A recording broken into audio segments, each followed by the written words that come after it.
Vous en avez marre de faire du sport seul? Votre coéquipier préféré n'est plus disponible aussi souvent que prévu? J'ai la solution. Je suis ravie de vous parler de Smatchy, une application mobile qui vous connecte avec d'autres sportifs près de chez vous.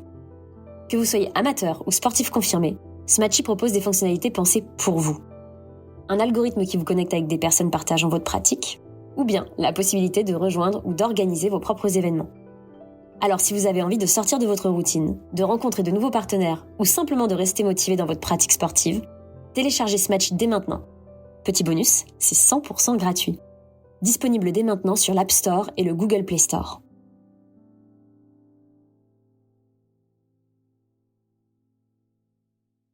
Bienvenue. Aujourd'hui, on explore un livre vraiment intéressant. Petit manuel philosophique à l'intention des grands émotifs. C'est de Liaria Gaspari. Ah oui, une philosophe et écrivaine italienne, assez jeune, qui a ce talent pour connecter la philo à nos émotions les plus profondes. C'est exactement ça. Elle rend la philo très accessible, très vivante. Tout à fait. Et l'objectif ici, c'est de regarder comment elle analyse certaines émotions clés. On pense à la nostalgie, l'angoisse ou même l'antipathie. Des émotions pas toujours faciles. Non, justement. Et elle mélange ses propres histoires, ses expériences, avec des références philosophiques, Spinoza, les Grecs. Pour culturels comme Ulysse, Électre. Pour nous aider à mieux comprendre, à mieux vivre avec, en fait. C'est l'idée, oui. Mieux naviguer dans tout ça. Bon, alors commençons par la nostalgie. Son origine est assez surprenante, non? Un terme médical pour des soldats eudis. Oui, c'est assez fou. Johannes Hofer, pour des jeunes soldats suisses loin de chez eux, mais c'est bien plus que le simple mal du pays, hein. C'est ce qu'elle dit, c'est un désir de retour, mais un retour impossible. Exactement. Teinté de souffrance. Gaspari, elle raconte un truc très perso, son séjour d'études en Allemagne. Ah oui, La solitude au début, ce désir intense de rentrer. Pour elle, c'est devenu sa référence de la nostalgie. ça rend la chose très concrète. Et elle fait le parallèle avec Ulysse. Même super bien traité chez Calypso, il ne pense qu'à Ithaque. Ça montre bien ce manque, ce vide impossible à combler. Ce lien entre l'intime et le mythe, c'est fort.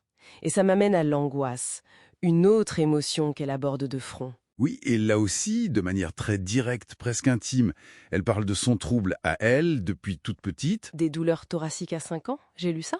Incapable de passer le permis, c'est intense. Carrément. Et ce qu'elle souligne, et c'est crucial, c'est la différence avec la peur.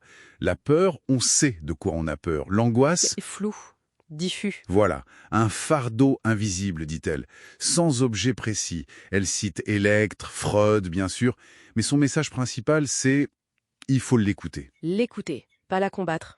Plutôt la voir comme une question, quelque chose à déchiffrer. Pour elle, ça a même été un moteur pour l'écriture. C'est intéressant comme approche. Oui, ne pas juste vouloir la supprimer. C'est une piste. Et puis, il y a l'antipathie. J'avoue, j'ai bien aimé son image des chiens. Ah oui, l'analogie des chiens qui se reniflent et savent tout de suite, c'est très parlant. Tellement plus simple. Nous, on culpabilise tout de suite, non? C'est ça.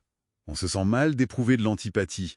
Gaspari raconte ses propres jugements immédiats et comment elle essaye de compenser maladroitement. Par trop de gentillesse qui sonne faux. Exactement. Et là, elle s'appuie sur Spinoza. Les émotions, ça ne se contrôle pas par la volonté, par la raison pure. L'antipathie, c'est naturel. Instinctive, donc il faudrait juste l'accepter. Pour Gaspari, oui. L'accepter sans forcément la justifier ou la refouler. C'est un signe de maturité, une information brute sur une relation, quoi. Une information brute, pas forcément une condamnation. D'accord. Après, ces émotions un peu lourdes peut-être, elle parle d'émerveillement et elle se demande si on n'est pas en train de le perdre un peu. Oui, avec la technologie moderne, tout ça, c'est une vraie question qu'elle pose. Le contraste est frappant, c'est vrai. L'attente d'avant, attendre un coup de fil sur le fixe, découvrir les photos une fois développées. Comparé à l'immédiateté du smartphone. Des photos numériques qu'on peut vérifier et refaire à l'infini. Les selfies, elle parle même de ring anxiety. La ringxiety, c'est quoi ça? C'est l'impression d'entendre son téléphone sonner ou vibrer alors qu'il ne se passe rien. Ça montre notre dépendance, notre besoin de contrôle. Ah oui, d'accord. Et ça saturait l'émerveillement? Ça l'affaiblit, en tout cas. Parce que l'émerveillement, philosophiquement, c'est fondamental. Descartes dit que c'est la première des passions. Et pour Platon et Aristote, c'est même le début de la philo, non? Exactement. C'est la capacité à être surpris, à s'étonner du monde. Donc, pour le garder vivant, cet émerveillement, il faudrait, quoi? Être plus vulnérable? En quelque sorte, oui. Rester ouvert à l'inattendu, Accepter de ne pas tout maîtriser. Lâcher un peu prise sur ce contrôle permanent. C'est un beau défi dans notre monde actuel. Certainement. Bon, pour résumer un peu, ce livre de Ilaria Gaspari, c'est vraiment une invitation à explorer notre propre monde intérieur, hein. Absolument. Une sorte de guide pour comprendre et, surtout, accepter nos émotions, même celles qui dérangent, comme l'angoisse ou l'antipathie. En reliant la philo et le vécu, elle les rend moins étranges, moins effrayantes peut-être. C'est tout à fait ça, elle démystifie un peu. C'est un travail précieux pour quiconque cherche à mieux se comprendre, à mieux vivre ses émotions au quotidien.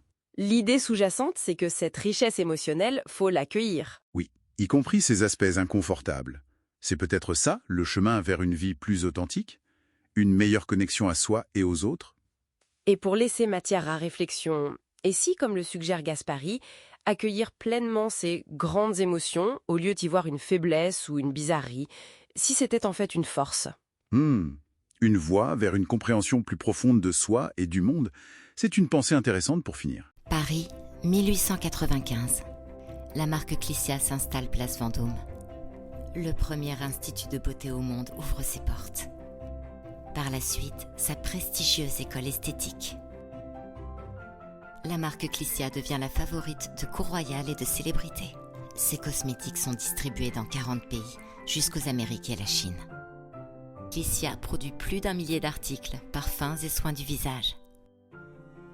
Clicia, un siècle plus tard, vous propose des soins riches de son savoir-faire et ses secrets d'excellence. Des rituels chronobiologiques, matin, soir et week-end. Clicia, le temps est mon partenaire.